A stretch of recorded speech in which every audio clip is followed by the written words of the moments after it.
Merci Père de bénir ta parole qui est déversée, parce que je crois que c'est ta parole qui déverse ta puissance et qui change les cœurs radicalement, qui les transforme, qui les corrige, qui les enseigne, qui les console, comme toi tu sais faire ça, Saint-Esprit, parce que c'est par toi, Saint-Esprit, que nous pouvons recevoir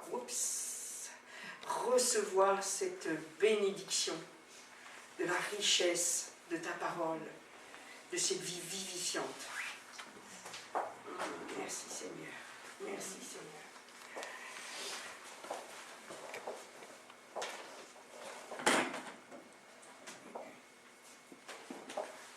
Ce matin,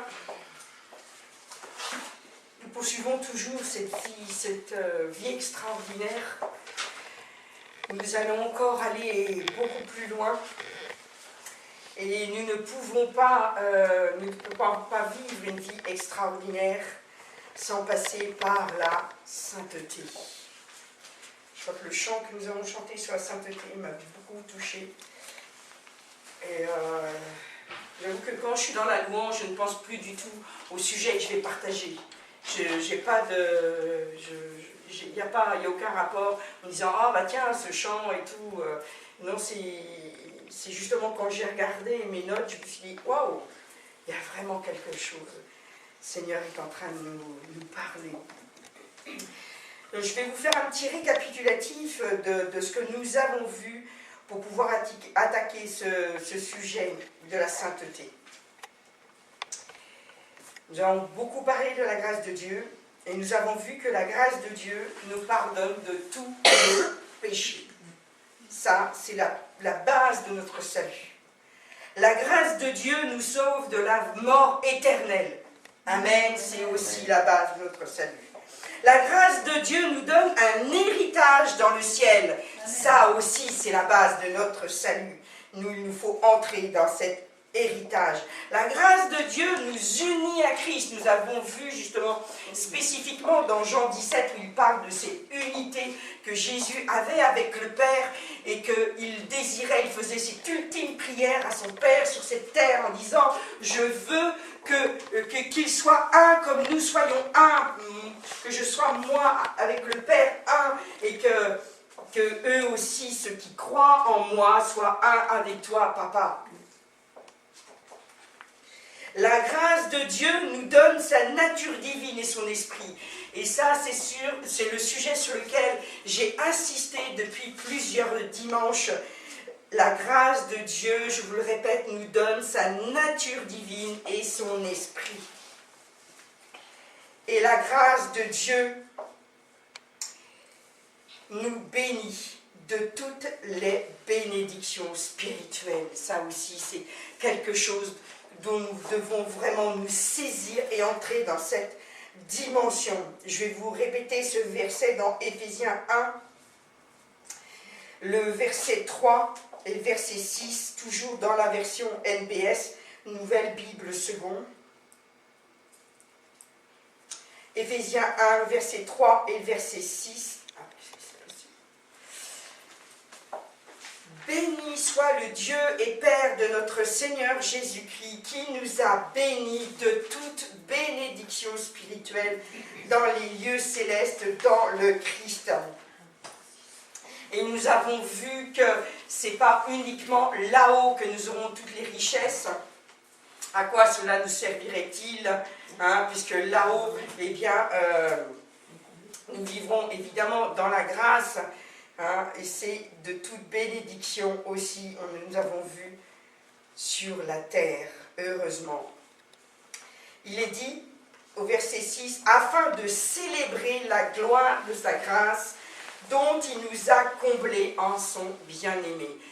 Il nous a comblés, c'est au passé, il nous a comblés. Donc nous avons largement parlé de tout ça.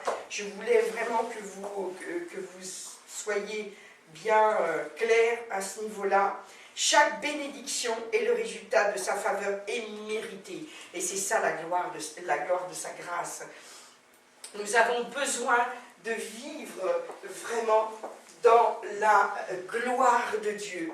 Nous la vivrons évidemment là-haut sur cette terre, mais surtout ici, ici-bas, nous avons besoin de vivre dans la gloire de Dieu. Pas pour nous glorifier nous-mêmes, bien que nous pourrions, comme Paul le dit, mais bien pour glorifier Dieu sur cette terre.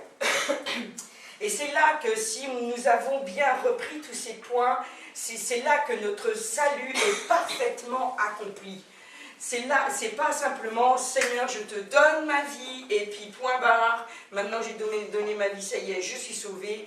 Non, c'est toute cette dimension de pouvoir vivre dans ces bénédictions. Hein. Il ne nous a rien laissé que nous ayons à faire. Hein. Tout a été accompli. Nous, on a juste à entrer dans ces bénédictions. C'est ce que nous avons à faire, c'est d'entrer dans ces bénédictions, mais tout est accompli. Les desseins parfaits, les plans parfaits sont déjà prévus depuis toute éternité. Il a préparé ses projets de gloire déjà. Nous avons à entrer dans ce royaume, nous avons à marcher dans ce royaume, nous avons à travailler dans ce royaume, nous avons à vraiment glorifier Dieu dans ce royaume. La grâce est un don immérité de Dieu découlant de l'abondance de son amour. Et c'est ça qui est capital et de sa faveur. C'est pour ça que c'est si immérité.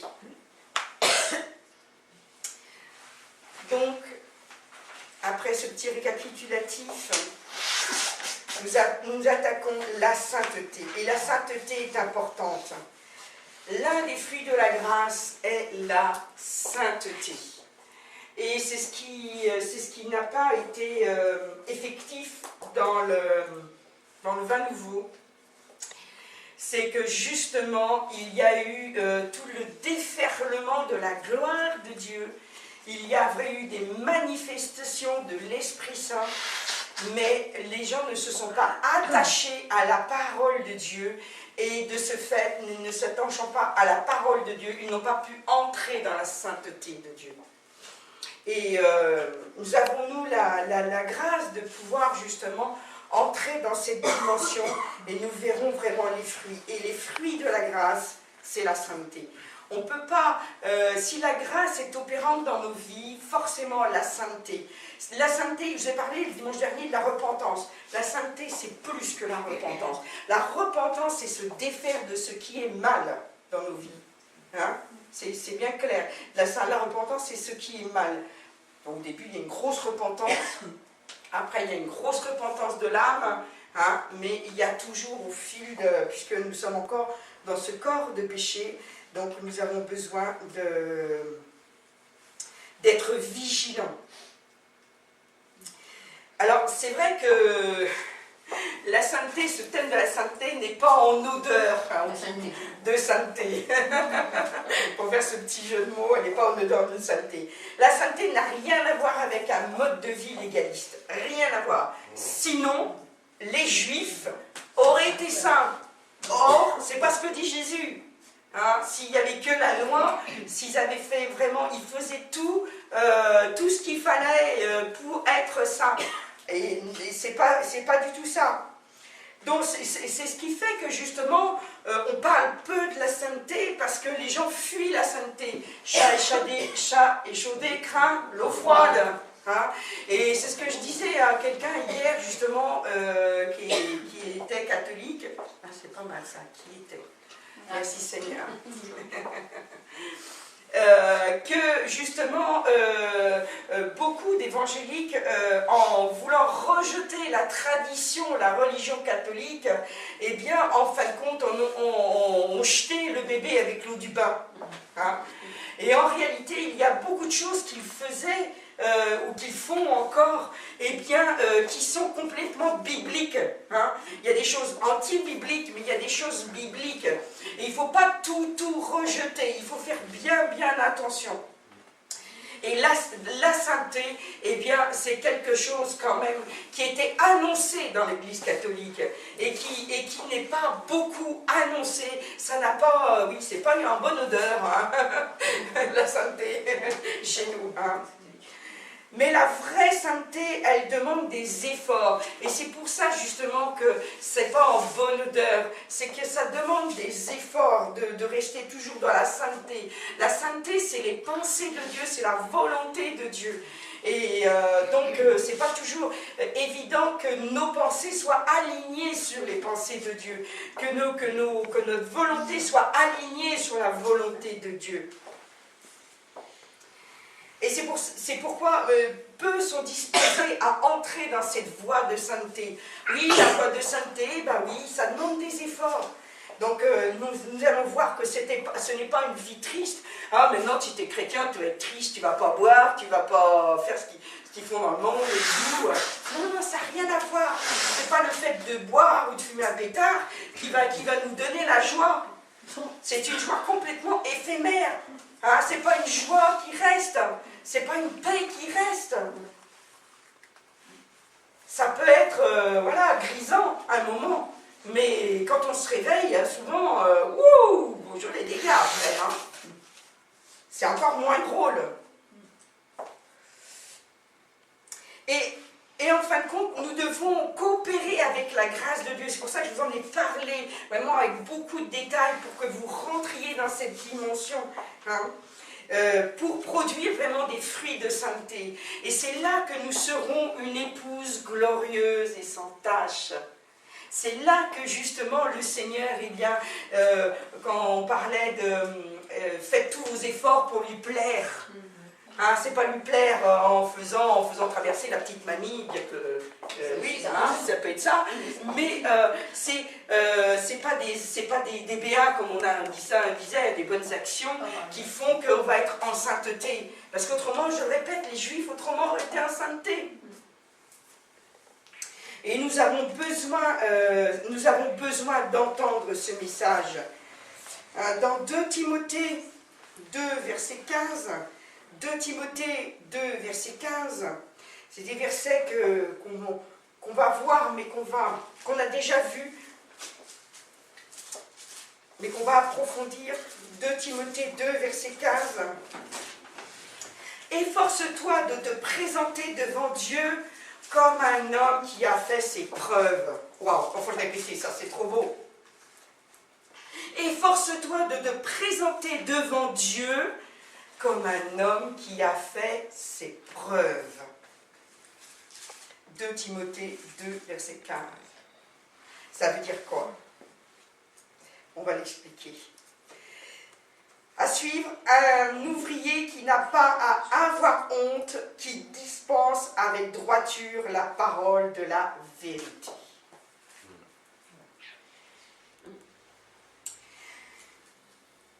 Quand nous nous présentons devant Dieu, comme il est écrit dans Jacques d'ailleurs, les œuvres sans la foi, ça ne vaut rien, et la foi sans les œuvres, ça ne vaut rien non plus. Donc, ce qui est important, justement, c'est que tu vas te présenter devant Dieu, pas seulement avec ta foi, « Oh Seigneur, j'ai la foi, je vais avoir un travail. »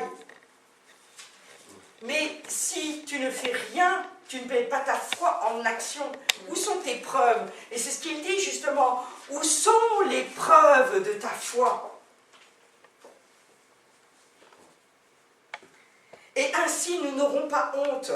Il est dit, efforce-toi de te présenter devant Dieu. Donc, à chaque fois que je me présente devant Dieu, chaque matin, je vais me présenter comme une ouvrière qui n'a pas honte de ce qu'elle a fait la veille.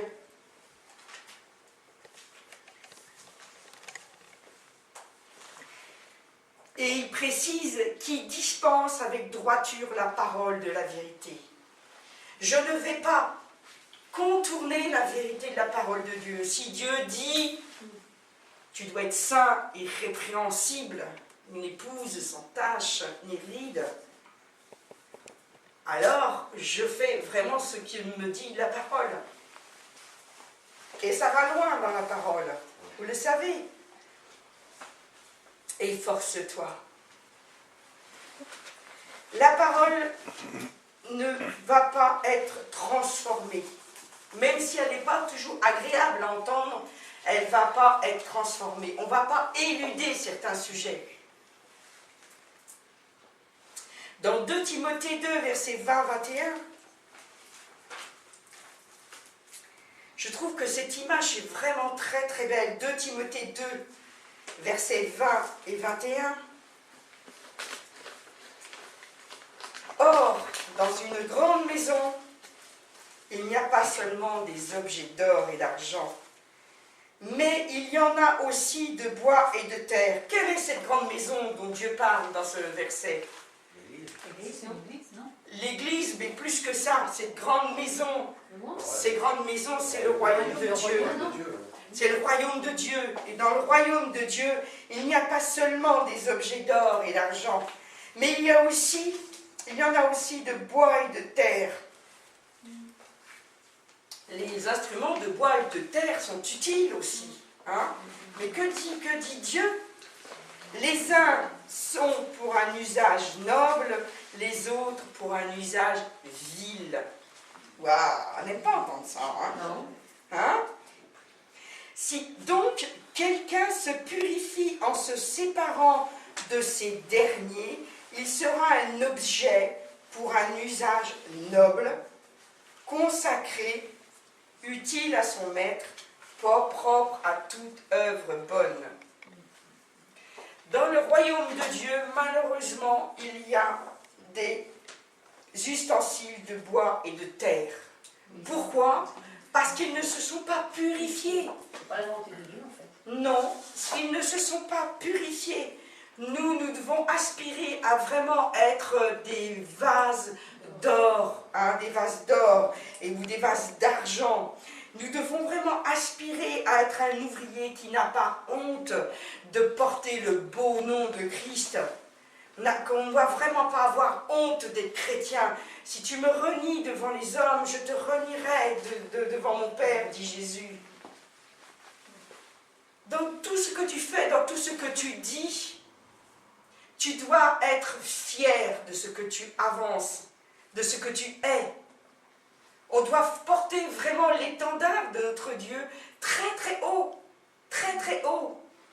On a vu ça en révisant le petit livre Gagneur d'âme. On voit ça, il y a eu des excuses. Oh là là, je ne sais pas si dans mon travail je pourrais être chrétienne, je pourrais afficher, ça va me causer du tort. On a besoin de rentrer dans une dimension où on est vraiment le visage de Christ sur terre. On est vraiment, comme il dit, mes serviteurs sont des flammes de feu. Flammes de feu, excusez-moi, ça se voit même au cœur des ténèbres. Même au cœur des ténèbres, même si autour de toi, il n'y a que des gens qui sont dans les ténèbres, une flamme de feu, ça se voit. On a besoin de rentrer dans cette dimension. Propre à toute œuvre bonne. Et il y a un petit mot sur lequel je vais insister, c'est le mot consacré. Nous devenons quelque chose de sacré, pas dans le sens où c'est une relique, nous sommes une relique, au contraire, une relique ça ne sert à rien du tout. Hein? Nous sommes quelque chose de sacré. Si nous nous consacrons. Quand nous nous consacrons, ça vient du mot saint, hein? Quand nous nous consacrons, eh bien là, nous devenons quelque chose de vraiment saint. Et quand les gens nous touchent, je le répète souvent, je le proclame, quand je vais passer quelque part, mon ombre va guérir ceux qui passent à côté de moi. Et je pense que vraiment, que beaucoup d'entre nous, eh bien, feront la même chose. Mais ça, tu dis ça que tu l'as reçu. Oui, mais tout le monde doit le recevoir. Plus vous allez entrer dans cette dimension de la grâce, plus vous verrez c'est quelque chose de normal. Parce que la sainteté, c'est la sainteté de Dieu. C'est pas notre sainteté, même si c'est nous qui nous efforçons, mais c'est par la grâce que nous devenons saints. C'est par la grâce, et c'est pour ça que si on rentre dans cette dimension de la sainteté, eh bien, notre ombre va guérir ceux qui passent. Hein? moi je me souviens toujours de cette histoire, des trains qui passent, je le répète souvent en ce moment, je ne sais pas pourquoi, des trains qui passent dans la ville où il y avait John Wesley et tout ça, ils passaient dans la ville, simplement ils passaient, les gens étaient guéris, ils passaient dans le train. Parce que John Wesley était dedans. Parce que John Wesley était dans la ville où le train passait. La sainteté va se répandre à un niveau où on ne va pas avoir tout ce qui a été des grands revivalistes dont nous aspirons vraiment à vivre la même chose, va se vivre, mais à un niveau où on ne pourra même pas penser, parce qu'il n'y en aura pas qu'un John Wesley, un Smith Wigglesworth là, non, il y en aura plein. Il y en aura plein, il va y avoir vraiment, c'est étendu. Ah oui, par contre, le mal va aussi redoubler. Oui, c'est sûr, hein, ça va aussi être là le moment où il va y avoir un affrontement vraiment hein, des puissances spirituelles, autant bonnes que mauvaises. Il va y avoir vraiment un affrontement. Beaucoup ont envie d'un évangile facile. Moi aussi, j'aurais bien voulu. En ce moment, le Seigneur me remet beaucoup ces paroles que disait Catherine Kuhlman.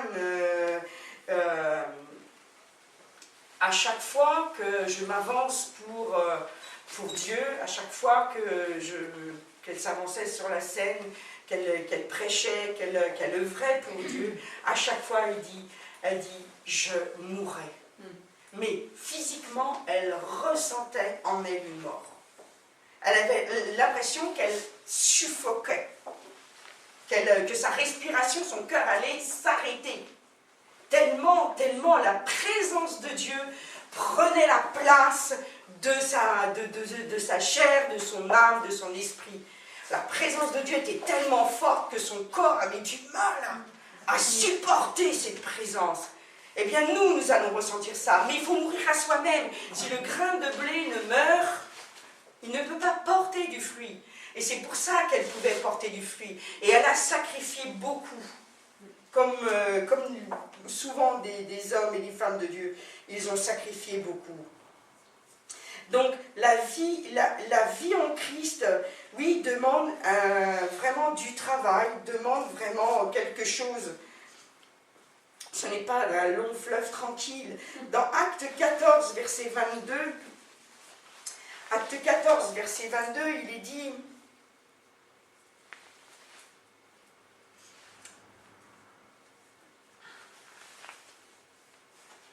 J'aurais dû mettre le 21. Acte 14, verset 22. Fortifiant l'esprit des disciples, les exhortant à persévérer dans la foi, et disant que c'est par beaucoup de tribulations qu'il nous faut entrer dans le royaume de Dieu. Et oui, c'est pour ça que à chaque fois je vous fortifie, je vous exhorte, mais je vous dis aussi, et c'est là justement où il parlait qu'il ne faut pas tronquer l'évangile, que c'est par beaucoup de tribulations que nous allons entrer dans le royaume de Dieu. Beaucoup de tribulations. Je ne sais pas si c'est Pierre, il me semble que c'est Pierre qui parle. Il faut se fortifier les uns les autres. Il faut vraiment se fortifier et s'exhorter à aller plus loin, à se détacher du mal, à faire le bien et surtout à entrer dans les œuvres que Dieu a promises à chacun d'entre nous. Jésus ne reviendra, j'insiste sur ce point, ne reviendra pas rechercher une église nonchalante et mondaine. Le problème, c'est que le monde a vraiment a rempli l'église. On devrait, nous, on est des séparés, on est des détachés. Et en réalité, ce que l'on fait, c'est qu'on apporte le monde dans l'église. Et beaucoup de pasteurs ou d'enseignants n'osent plus prêcher un évangile qui est conforme à la parole de Dieu. Ce n'est pas de prêcher un évangile père-fouettard, rien à voir. C'est un évangile qui va vraiment être en équilibre. Et il vaut mieux savoir à quoi s'attendre plutôt que d'annoncer un évangile à l'eau de rose, tout est beau, tout est rose, et puis quand arrive l'épreuve, badam, badam, badam, boum, boum, hein, on se retrouve par terre. Dans Éphésiens 5, versets 25 à 27, il nous le dit, Éphésiens 5, versets 27 à 20, Éphésiens 5, versets 25 à 27. Hein, c'est ce que je vous disais tout à l'heure, je vous l'ai cité de mémoire. Le Christ a aimé l'Église, il s'est livré lui-même pour elle. Waouh! Attends, s'il s'est livré pour nous, qui sommes l'Église, si nous ne devenons pas ce que Dieu aspire à ce que nous devenions, à ce moment-là, on va... c'est comme si c'était sacrifié en vain. Et il dit, il s'est livré lui-même pour elle, afin quoi? De la consacrer. Amen! Wouh! Moi, ça me fait, je sais pas quoi. Oh là là! C'est afin de la consacrer en la purifiant par le bain d'eau et la parole. Amen. Oh, merci Seigneur. C'est vraiment une dimension exceptionnelle. Il s'est livré lui-même pour cette Église, pour nous, hein, afin de la consacrer. C'est pas une petite chose. Jésus, dans sa mort, en fin de compte, a voulu ça. C'est la conséquence de sa mort. En la purifiant par le bain d'eau et la parole, pour la faire paraître devant lui, cette Église glorieuse, sans tache, ni ride, ni rien semblable, mais sainte et sans défaut. Jésus aspire, évidemment, hein, aspire à avoir une épouse parfaite, puisque lui est parfait. Il aspire vraiment à ça. Et nous sommes cette épouse, chacun à notre mesure. On a besoin de rentrer dans cette dimension sainte et sans défaut. Mais vous savez que Jésus ne nous demande rien que nous ne pourrions faire nous-mêmes.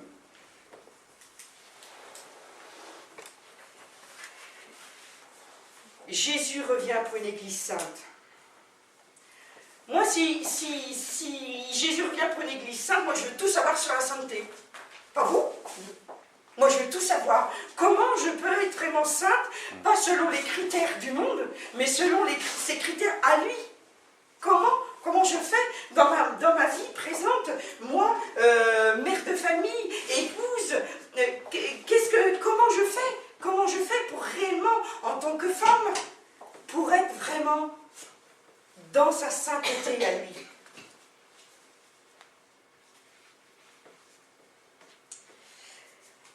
On va voir que dans, je vais vous donner d'abord Hébreux 12, verset 14. Hébreux 12, verset 14. Hébreux 12, verset 14. Poursuivez la paix avec tous. Hein, toujours ce mode impératif. Dieu nous donne, en fin de compte, ses ordres, hein, ses commandements.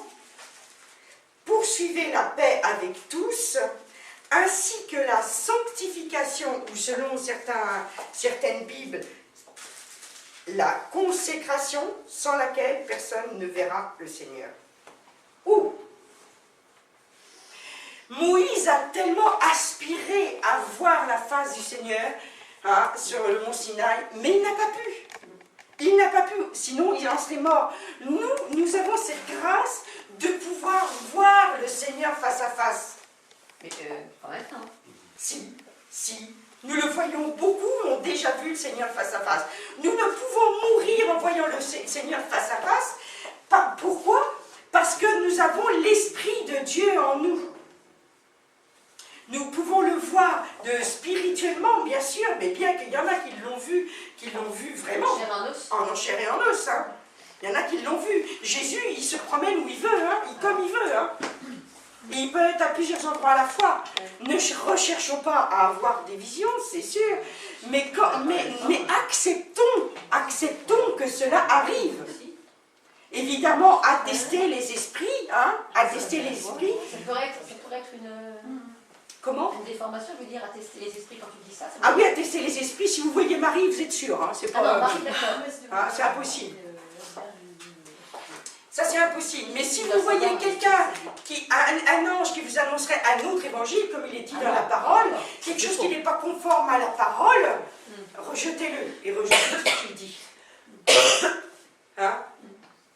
Dans certains, je ne sais pas si vous vous souvenez de ces vieilles séries où on voyait des anges, par exemple, hein, qui fumaient ou qui buvaient, bon bah, vous savez très très bien que ce pas des anges. Hein. Non, voilà.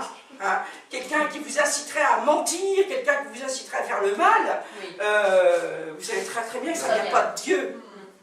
Hein? Il y a des convictions que ça vient de Dieu, non? Voilà, oui, mais on peut... comment? Oh là là, oui, parce que dernièrement, j'ai été confrontée justement à une sœur hein, qui avait cru recevoir quelque chose de Dieu, et je peux vous dire que ça ne venait pas de Dieu, parce que c'était impossible. Si on connaît, quand on connaît bien la parole, on sait très très bien que Dieu ne dira pas certaines choses et ne fera pas certaines choses. Ah oui.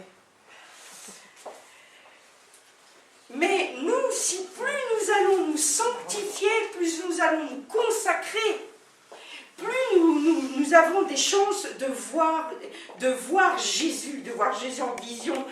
Beaucoup d'hommes et de femmes de Dieu en ont témoigné, ou vraiment de chrétiens. Les musulmans, par exemple, souvent, eh bien, ils voient Jésus, et là, ils tombent à genoux, et ils se convertissent instantanément. Oui, beaucoup. Oui, c'est une grâce qu'ont les musulmans. C'est une grâce qu'ils ont. Mamadou Carambery, il fait un texte de soirée tous les soirs dans sa chambre quand il était étudiant. Voilà. Tous les soirs, Jésus est venu dans sa chambre pendant 20 jours. Pendant 20 jours. Et c'est après qu'il a commencé son ministère. Voilà. Quand on a des visitations de Jésus, hein, ou d'anges et tout, eh bien, souvent, il y a des choses qui se passent après. Hein. Plus vous allez plonger dans la parole de Dieu, plus ça risque de vous arriver. Plus vous allez vous sanctifier, plus ça risque de vous arriver. Et peu importe, comme disait Paul, hein, peu importe si c'est dans votre corps ou hors de votre corps, ça c'est pas, peu importe si c'était dans une vision ou pas, ça c'est pas l'important. Ce qui est l'important, c'est que ça vous transforme. Si ça ne vous transforme pas, si ça vous enorgueillit, il y a un problème. Là, il y a un problème. C'est que tout est de la visitation, je dirais. Hein? Une visitation, ça vous humilie.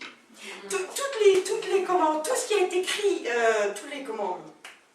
les témoignages de personnes qui ont vu des anges, la première chose qu'ils ont fait, ils ont eu la trouille. Ils ont eu peur. Et souvent, vous entendez les anges dire « N'aie crainte, n'aie pas peur. Je suis un messager du Seigneur. » Quand la présence de Dieu est là, vous n'êtes plus rien. Vous n'êtes plus rien. Cherchez les moments de face à face avec Dieu et vous rencontrerez Dieu. Qu'il se manifeste pas en révélation, qu'il se manifeste en songe, en vision, peu importe. Mais le toucher de Dieu, parce qu'à ce moment-là, Dieu vous touche et vous transforme. Et c'est vrai que, et je ne sais pas si ça vient de ça, bon, certainement il y a une part de ça, mais la première fois où j'ai vraiment eu un contact avec Dieu, c'était par une vision de Jésus. Et j'avais 12 ans. Donc, ça certainement, ça a eu une incidence sur ma vie. Même si, à ce moment-là, je n'avais pas reçu vraiment le témoignage et tout ça. Mais le fait est que c'est très très clair, j'avais vu Jésus et je parlais en langue. C'était très clair. Donc il y a eu quelque chose qui s'est passé là. Dieu a fait quelque chose. Mais je ne vais pas m'arrêter ça à ça en disant « Oh, regardez, j'ai eu moi, j'ai eu... » Non, c'est pas... C'est au contraire, Dieu se glorifie dans la vie de la personne si elle recherche vraiment la sanctification, si vraiment elle s'humilie devant Dieu, et non devant les hommes d'ailleurs.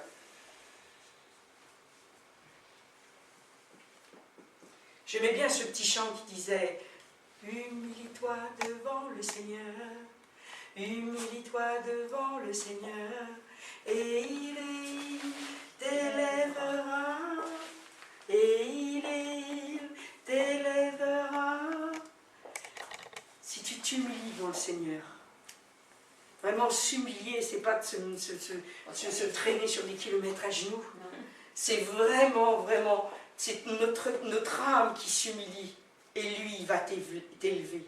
Il va t'élever pour sa gloire, pas pour la nôtre, pour sa gloire. Comment tu résistes à l'orgueil après? Ça a toujours été mon hantise. Tu dis, quand tu es rendu dans une dimension comme ça, comment est-ce que tu peux échapper à l'orgueil? En restant toujours en porte de prosternement constamment devant le Seigneur, en recherchant toujours sa face. Parce que c'est un écueil quand même. Je sais. Tu peux chuter, mais il te reprend. Ouais. Et Caron-Berry, c'est ce qui lui est arrivé. voilà. Il faut vraiment rester vraiment face au Seigneur. C'est pour ça que la sanctification ou la consécration est quelque chose de vraiment capital. C'est important maintenant et pour l'avenir, la vie à venir. Dans Apocalypse 22, versets 4-5, Apocalypse 22, versets 4 et 5, ces versets vont vous donner envie vraiment de vous sanctifier, de vous reprendre vous-même. Reprenez-vous vous-même. Apocalypse 22, versets 4-5. Ces serviteurs le serviront. Dans une autre version, c'est un mot encore plus fort, il est dit, ces esclaves, oui, nous sommes esclaves de Christ. C'est-à-dire que Dieu nous dit ce que nous devons faire et nous obéissons comme un esclave. Il vaut mieux obéir à Dieu plutôt que de se faire reprendre par Dieu. Soyez ses esclaves.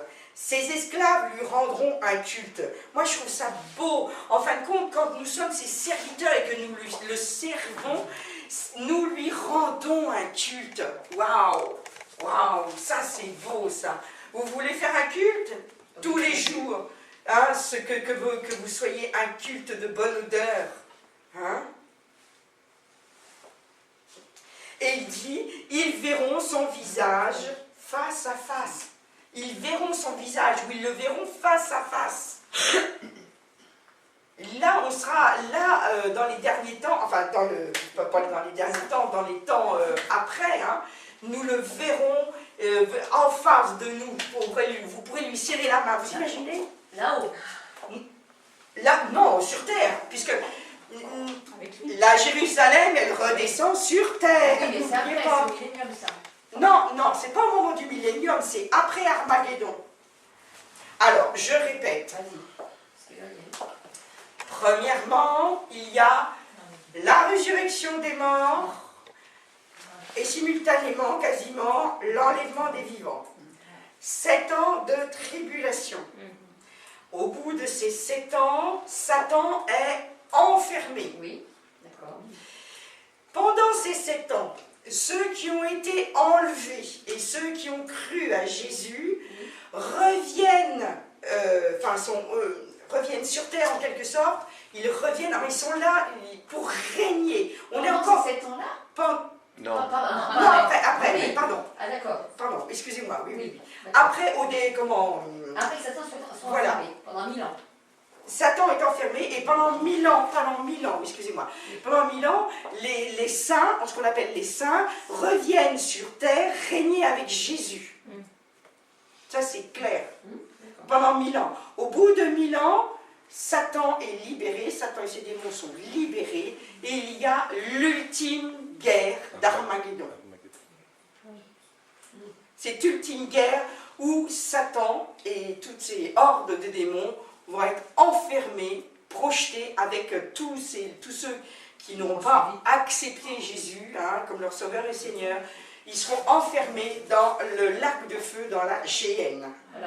Et à partir de ce moment-là, Dieu fera des nouveaux cieux et des nouvelles terres. Ça, on ne sait pas comment, on n'a pas d'éléments, mais à partir de ce moment-là, la Jérusalem céleste descendra du ciel sur la terre et nous vivrons, nous, ceux qui ont servi, nous servirons éternellement et nous vivrons éternellement sur cette terre et sous des nouveaux cieux où il y aura apparemment plus de lune, plus de soleil, plus de constellations. C'est Dieu qui sera notre lumière éternelle. Et certains vivront dans la ville de Jérusalem et certains vivront en dehors de la ville de Jérusalem. Selon ce que vous avez fait sur terre. Selon, voilà. Ce qu'on a fait sur terre. Oui, voilà. Oui, on sera à la place où on sur ce qu'on aura fait. Armageddon, ça sera un combat entre les anges et les démons. On n'a pas beaucoup de précision. Apparemment, c'est plutôt, oui. C'est entre Satan, les démons oui, et les hommes qui n'auront pas reconnu Jésus comme leur Seigneur et Oui, Sauveur. Nous non. Ah ben non, Mais ça mais veut dire les que hommes pendant les qui 1000 ans de règne, il y aura des gens encore qui ne reconnaîtront pas Jésus. Exactement.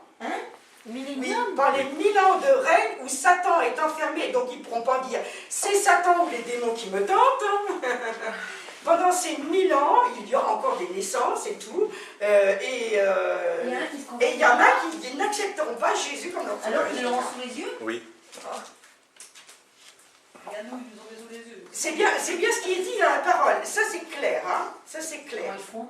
Je ne sais pas. Aujourd'hui, comment les gens font alors qu'on leur annonce Jésus? Comment? Non, mais je veux dire, ils ne l'ont pas peuvent sous les pas. yeux. Ils l'ont pas sous les yeux, là. Attends, là, sous les yeux. Mais justement, nous sommes quand même une image de Christ et ils voient les miracles, ils voient les choses et ils ne se convertissent pas. Les Juifs, oui, ils l'ont crucifié. Ouais. Oui, mais là, il sera glorieux. Il sera glorieux. Non, mais je veux dire, il sera glorieux. Oui, mais ils faisaient des miracles, ils faisaient un tas de choses. Les aveugles, etc., ils l'ont crucifié. Et là, il va pas forcément arriver avec des femmes partout. Non, ça sans être comme ça, mais ce sera quand même une vie. Je pense que quand on viendra avec lui, on vivra une vie. Non, on vivra une vie normale. Pendant les 1000 ans, on vivra une vie normale. Hein. Non, il n'y aura plus de. Ah non, non. On sera au on sera avec notre corps glorifié quand même. Si on a été enlevé, oui, Oui, avant. quand Oui. on va revenir, on sera avec notre corps glorifié. On va couper là le sujet, Oui, vous d'accord. verrez ça en détail dans les enseignements. Quand on sera sur cette terre, on sera avec notre corps glorifié, oui. Pour répondre à cette question, oui. Oui, Pendant les 1000 ans, et on régnera Oui. avec Jésus. oui. Ceux qui ont été enlevés du moins. Si Jésus sera avec nous. Alors on va finir dans Apocalypse 22. Ah, il est bien marqué, la nuit ne sera plus. Il n'y aura plus de nuit. Vous saviez qu'il n'y avait plus de nuit, c'est pour ça qu'il n'y a plus de soleil et de lune. Hein. Oui.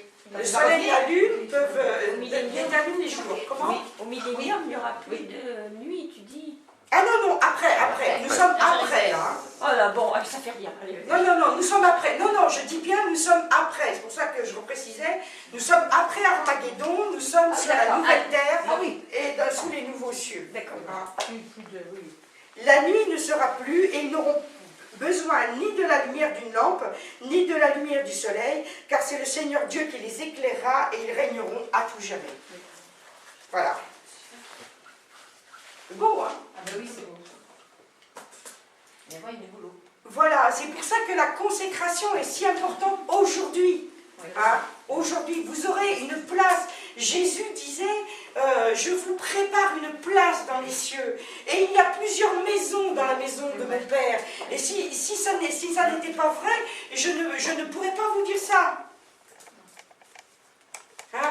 Donc, Dieu est en train de nous préparer des maisons différentes. À nous de voir comment nous voulons vivre déjà sur cette terre pour bénéficier de toutes les bénédictions célestes en Jésus-Christ et en plus là-haut. Moi, je veux avoir la meilleure place. Vous savez, les gens, ils achètent, quand ils vont voir des spectacles, ils achètent la meilleure place à un prix fort. Pour payer une place dans les grands concerts et tout, des places qui valent très très cher pour être dans la corbeille ou pour être au balcon, pour avoir la meilleure, eh bien, ils ont bien acheté.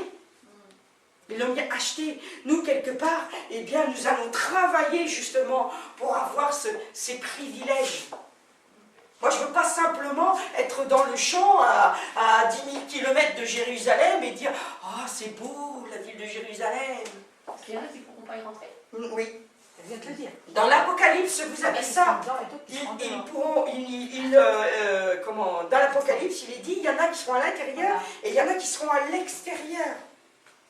Ça dépend de ta couronne. Dans les taxes, oui. Oui, oui, oui. Parce que t'as gagné. Bon, les précisions, laissez pas. On va continuer sur la sanctification. Mais nous, c'est merveilleux ce privilège que nous aurons de le voir face à face. Hein. Ça, c'est vraiment quelque chose d'exceptionnel. Mais en ce qui concerne cette vie-ci, parce que nous sommes encore dans cette tente corporelle, eh bien là, si nous vivons la sanctification, la consécration, eh bien nous sommes transformés à l'image de Jésus-Christ. Hein. Et à chacun, les gens se retournent sur... vous vous rendez compte, moi je veux pouvoir... je ne sais pas comment ça va se passer, mais quand je vois dans les magasins, tous ces boiteux, c'est dans notre évangile ça. Hein. Les chrétiens, ils vont redresser tout ce qui est boiteux. Boiteux physiquement. J'étais étonnée de voir qu'il y avait autant de gens qui boitent. Parce que tu dois avoir ça pour t'enlever. Ah, je sais pas, oui, mais moi, j'avais pas regardé les gens depuis pas mal de temps comme ça, et je me suis dit, mais puis après, j'étais tellement interloquée de voir tous ces gens qui boitaient, je finissais par les regarder. Ah oui, dis donc, oh, ben celle-là, oh, ben, elle clôt carrément, celle-là. Je suis vraiment époustouflée. Il y a du travail à faire. Et ça, c'est la base. Je veux vraiment, c'est pour ça que je veux vous apprendre vraiment quand il y a des nouveaux, que vous priez, que vous fassiez vous-même. Comme dirait l'autre, là aussi, je vais passer la main. Si vous me permettez l'expression. Nous avons besoin d'être transformés à l'image de Jésus-Christ, de gloire en gloire, en le contemplant ou en le voyant. Quand vous contemplez Jésus, vous êtes transformés. Pourquoi? Car il est dit dans 2 Corinthiens 3,18. 2 Corinthiens 3,18. Là, vous avez un bel ordre du Seigneur, un beau précepte de Dieu. Waouh! 2 Corinthiens 3, verset 18. Nous tous qui, le visage dévoilé, nous ne sommes pas comme Moïse, nous tous qui, le visage dévoilé, contemplons comme dans un miroir la gloire du Seigneur. Ah oui, ça c'est beau ça. Nous sommes transfigurés, ou transformés. J'aime bien le mot transfiguré. C'est ça magnifique.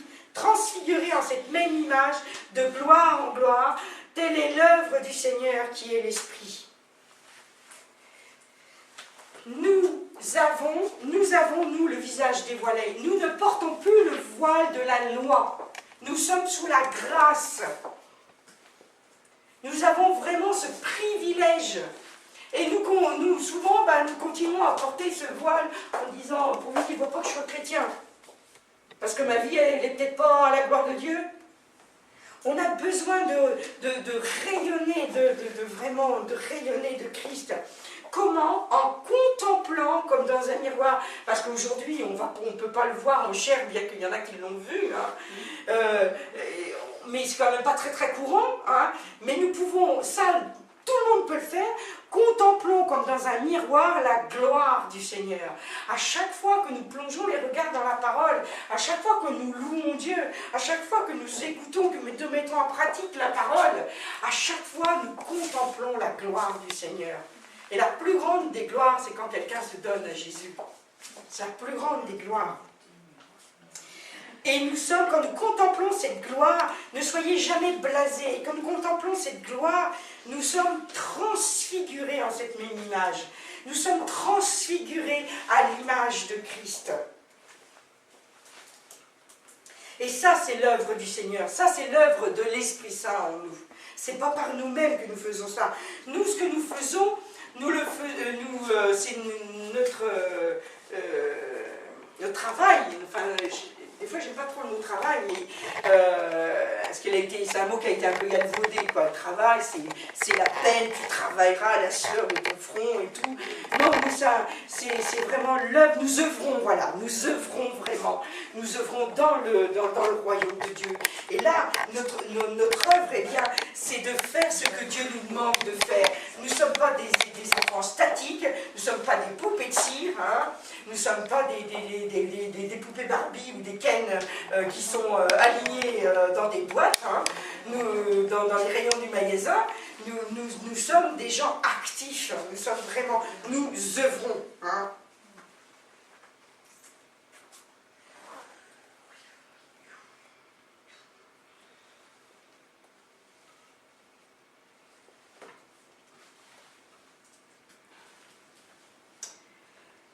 Je vais...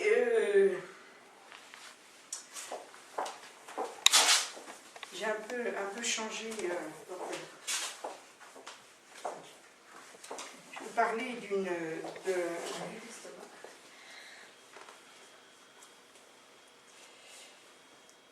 Alors, pour faire suite, je vais vous parler « Soyons saints comme Dieu est saint ». C'est un verset que je sors très souvent. Et nous allons reprendre les paroles de Pierre dans 1 Pierre 1, versets 13 à 17. Ces paroles qui ont souvent fait des tollés. 1 Pierre 1, versets 13-17. Alors, soyez sûrs, ces paroles s'adressent à des chrétiens. Et uniquement à des chrétiens, et non à l'ensemble de l'humanité. Donc des gens comme nous. Des gens comme nous. Hein? Il dit, alors, 1 Pierre 1, versets 13 à 17. Écoutez bien et soyez remplis de cette révélation. C'est pourquoi saignez les reins de votre entendement. Soyez sobres et ayez une entière espérance dans la grâce qui vous sera apportée lorsque Jésus-Christ apparaîtra. Comme des enfants obéissants, ne vous conformez pas aux convoitises que vous aviez autrefois quand vous étiez dans l'ignorance. Mais puisque celui qui vous a appelé est saint, vous aussi, soyez saints dans toute votre conduite, selon qu'il est écrit, vous serez saints, car je suis saint. Et si vous invoquez comme Père celui qui juge selon l'œuvre de chacun, sans exception de personne, conduisez-vous avec crainte pendant le temps de votre pèlerinage. Le temps de notre pèlerinage, de notre séjour sur terre. Oui, hein, c'est simplement notre séjour sur terre, là où nous sommes. Donc c'est pas pour là-haut, c'est bien pour maintenant. Il dit, soyez saints, ne vous conformez pas aux convoitises. Ce n'est pas une suggestion. Nous devons être saints comme Dieu est saint. Il n'y a pas d'autre alternative. C'est notre mission. Si du moins nous sommes vraiment des convertis.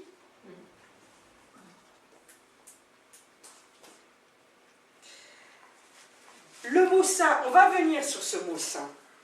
Alors, en grec, c'est le mot hagios. H-A-G-I-O-S. Hagios. H-A-G-I-O-S. Comme agio, mais avec un H devant. Des agios. Ça, on n'aime pas les agios. Hein. Alors, ce mot agio, en grec, veut dire, écrivez, sanctifié, consacré, pur, j'aime bien la dernière définition, moralement irréprochable. Ouf, moralement irréprochable. Vous voyez l'intégrité de la sanctification. Moralement irréprochable. C'est vraiment les qualités fondamentales de la sainteté. Je vais vous donner, si vous voulez écrire aussi, les qualités fondamentales de la sainteté sont la séparation, la consécration et la dévotion au service de Dieu,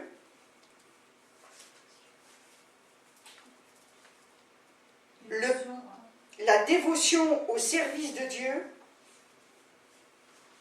le partage dans sa pureté,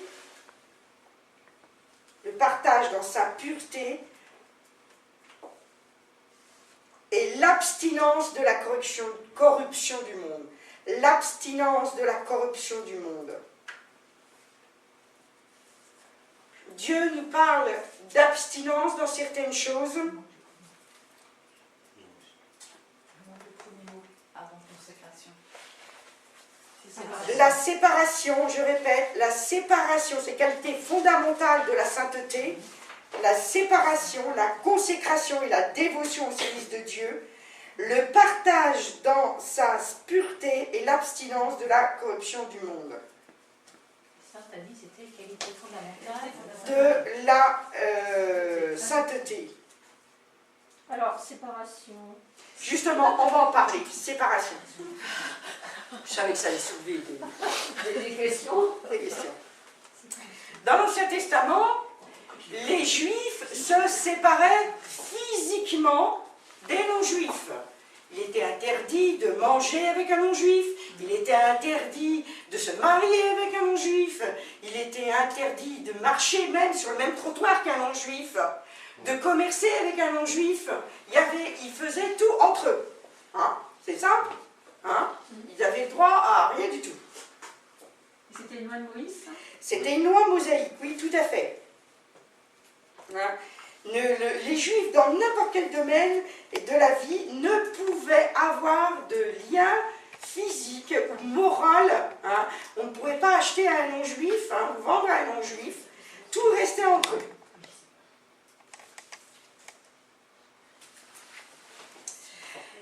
Ça, c'était l'Ancien Testament. Mais nous sommes sous le Nouveau Testament, la Nouvelle Alliance, et nous avons une grâce plus excellente. Nous sommes appelés à être dans le monde. C'est écrit. Mais à ne pas être contaminés par le monde. Et c'est ça le gros problème. À vouloir vivre dans le monde, on se laisse contaminer par le monde. Nous ne voulons pas nous conformer aux façons du monde. Le monde dit, si tu crois, garde ça pour toi et fous-moi la paix.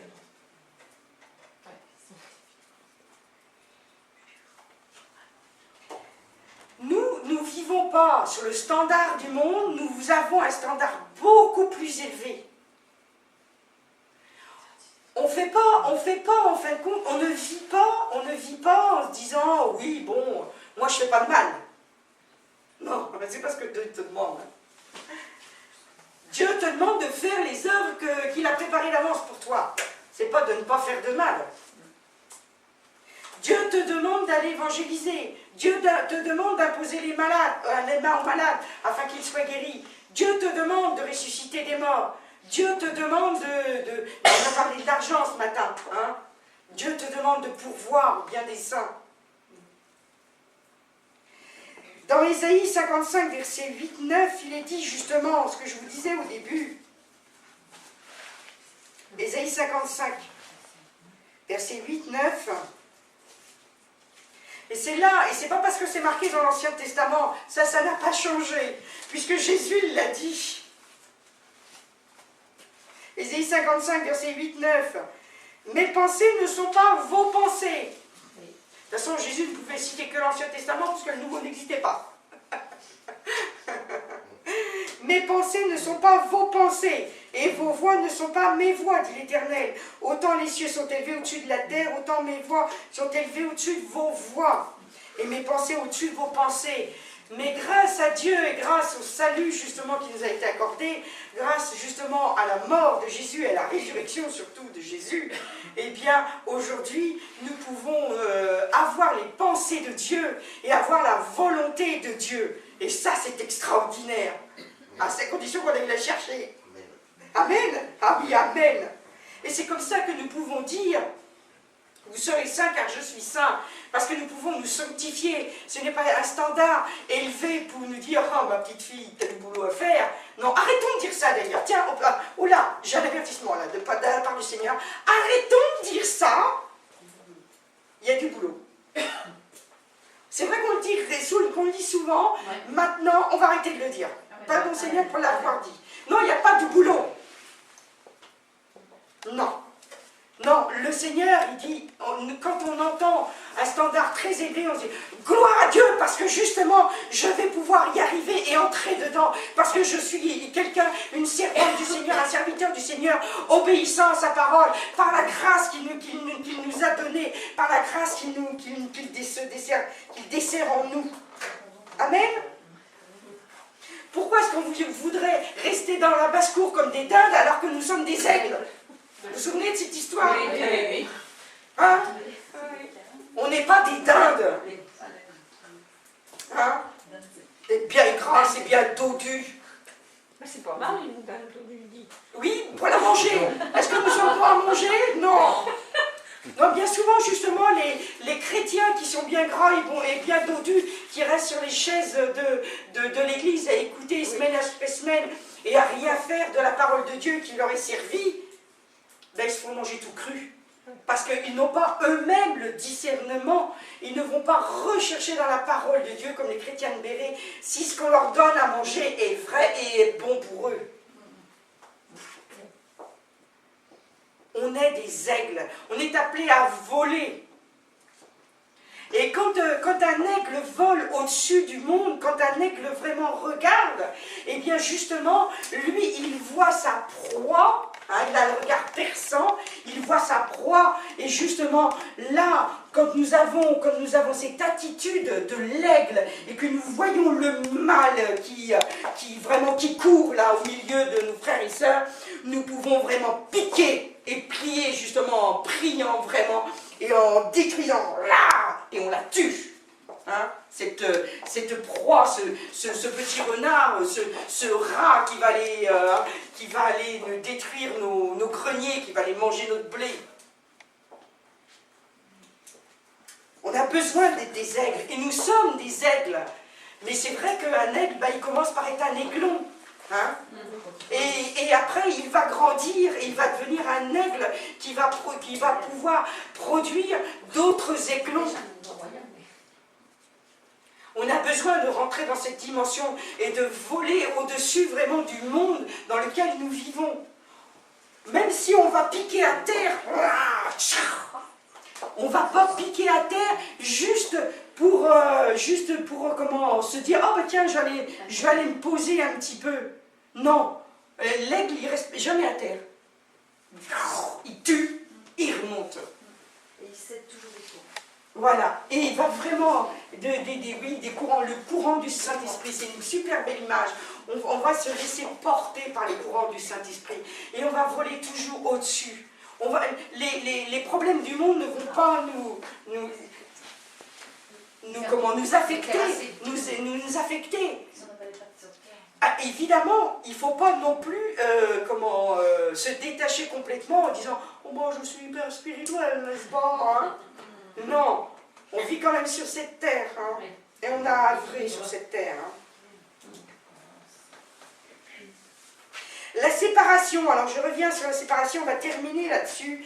La séparation, la sainteté en fin de compte va bien au-delà de la séparation et de la pureté.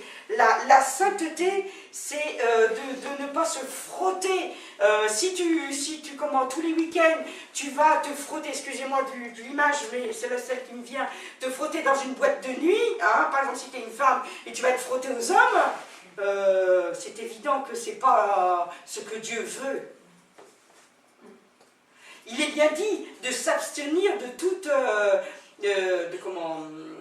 immoralité sexuelle.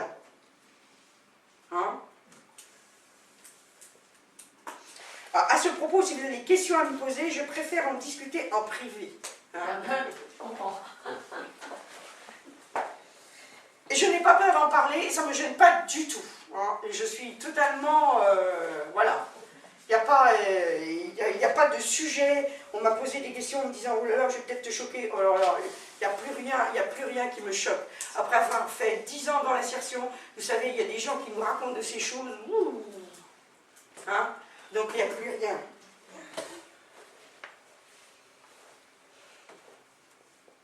Je vais terminer, oui, sur la séparation. Ah, ça va bien au-delà. Hein. Parce que si c'était juste une question de pureté ou de sainteté, bah, les pharisiens auraient été saints. Or c'est pas ce qu'il dit. C'est pas ce qu'il dit, c'est pas ce que Jésus dit. Au contraire, Jésus les a condamnés hein, de vivre de cette façon-là. Donc, c'est pas juste en nous purifiant, en nous éloignant des personnes qui risquent de nous faire tomber, que ça va être la sainteté. Au contraire, mais il faut être fort. Il faut être fort pour pouvoir évangéliser quelqu'un qui vit dans un péché notoire. Il faut être fort et bien attaché à la parole de Dieu. C'est ce que nous faisons. Alors ça veut dire se séparer, ça veut dire vraiment changer de mentalité et adopter la mentalité de Dieu. Voilà, adopter, voilà, c'est ça. La séparation, c'est vraiment un changement de mentalité, mais c'est un changement de mentalité, c'est pas une mentalité rigoriste et légaliste, c'est une mentalité qui va dire ce que la parole de Dieu dit.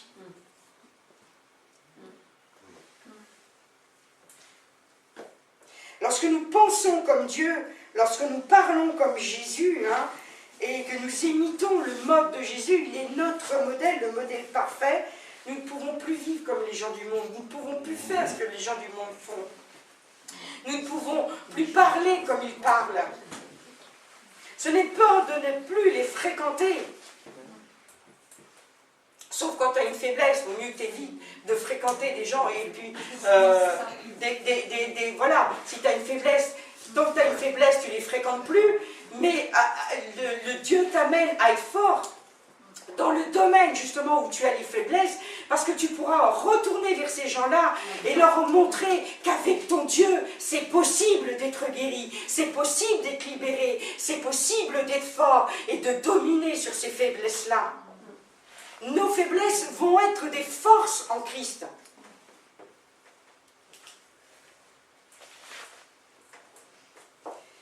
C'est plus les appétits de la chair qui vont nous conduire, c'est les appétits de la parole de Dieu qui vont nous conduire. On va vraiment devenir des personnes influentes, on va changer le monde. On est dans ces moments-là. Oula, Seigneur.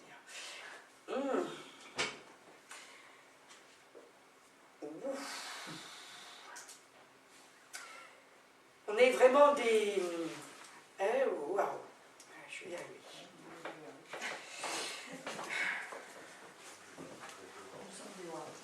Nous sommes des réformateurs, hein. Nous sommes des... Et pas des moralistes. Non, pas des moralistes. Nous sommes des réformateurs. Nous sommes des pionniers. Hein. Nous sommes vraiment des pionniers Waouh. Vous sentez ça? Vous sentez ça? Waouh. Ça tombe là, ça tombe. Recevez vraiment cette onction de pionnier, de réformateur. Recevez ça, parce que vous allez vraiment toucher. Les pionniers, quand ils sont partis en Amérique, ils sont arrivés dans des savanes, il n'y avait rien du tout, ils ont tout fait de leurs mains. Nous, on va transformer le monde, autour de nous, il va y avoir... Amen, amen. Wow. C'est pas le monde qui va nous influencer, c'est nous qui allons influencer le monde. Et le monde va nous envier, parce que nous, on aura du succès. Ça doit être pour ça que le Seigneur m'a donné ça ce matin. Cette histoire de transformer tout en or, là, j'en reviens pas encore qui m'a dit ça. C'est certainement ça, parce que nous allons vraiment avoir un impact. Nous, souvent, les chrétiens, on envie ceux qui vivent dans le monde parce qu'ils ont des choses que nous, on n'a pas. C'est inadmissible. Waouh! Ah oui, je sens monter cette envie du monde. Oh là, il y a des choses qui se passent là, je sais pas. Il y a l'envie du monde là qui monte vers nous. Parce que nous, on va être vraiment des phares, on va leur donner envie d'avoir ce que nous avons. Quand on va parler aux gens, et ça va nous donner, la puissance de Dieu va descendre sur nous quand on va parler de Dieu, parce qu'ils disent, toi ce que tu as, je le veux. Je le veux. Amen. Waouh. Oh, dis donc. Je vais vous donner cette dernière phrase en conclusion. Marcher en vraie sainteté revient à faire, wow, c'est beau, revient à faire l'expérience de la délivrance et de la liberté à un haut niveau. Revient à faire l'expérience de la délivrance et de la liberté à un haut niveau. C'est beau, hein? Plus on va rentrer, alors du coup, vous avez certainement envie de rentrer dans la sainteté maintenant. Hein? On va être, on va être vraiment dans une délivrance totale, hein? Que ce soit au niveau de notre âme, de notre corps, de nos finances, de notre travail, de nos sentiments. Tout va vraiment, et surtout dans la manifestation des dons de l'esprit. Hein, il va y avoir quelque chose, on va avoir une liberté d'action. Merci Seigneur. Waouh, waouh, waouh. Il y a ça, oh là là, qu'est-ce qui se passe là? Il y a une liberté, nous allons avoir une liberté d'action que nous n'avons jamais eue avant. Et on va pouvoir dire, alors que on ne peut pas dire que ce soit le cas aujourd'hui, hein, on va pouvoir parler de Dieu, on va pouvoir imposer les mains aux malades dans les magasins et tout, on va pouvoir agir vraiment, et là, l'onction de Dieu va se répandre. Là, il y a vraiment quelque chose qui est en train de se déclencher. Wow, vous ressentez ça? Ah, gloire à Dieu, gloire à Dieu, gloire à Dieu, gloire à Dieu. Et c'est notre sainteté qui va faire que nous allons rechercher ça, et c'est ça qui va tout déclencher. Waouh! Moi je sais pourquoi maintenant j'avais une attaque aussi costaud depuis hier. Ah oui, pour les prêtres avant elle était violente, elle était violente. Ouh! Ah, merci Seigneur, merci Seigneur. Ouh, merci Seigneur. Ouh, merci Seigneur, merci Seigneur. Ouh.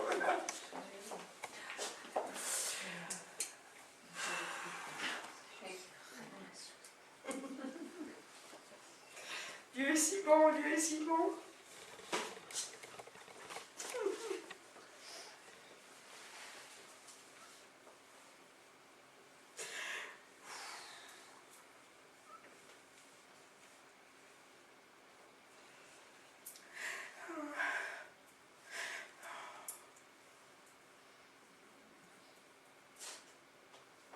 Seigneur.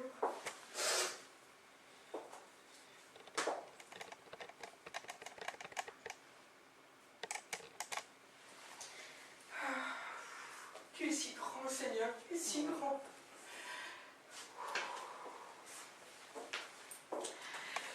Merci, Père.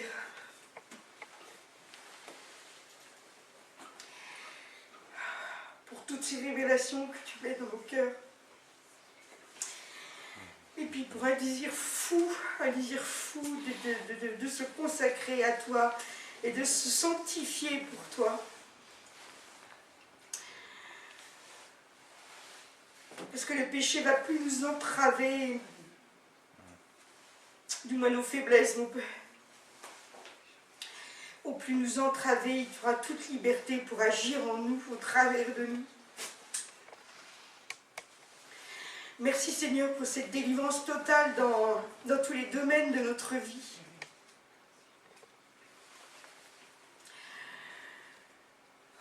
Merci de faire de nous des pionniers, oui. Merci Seigneur, merci Seigneur.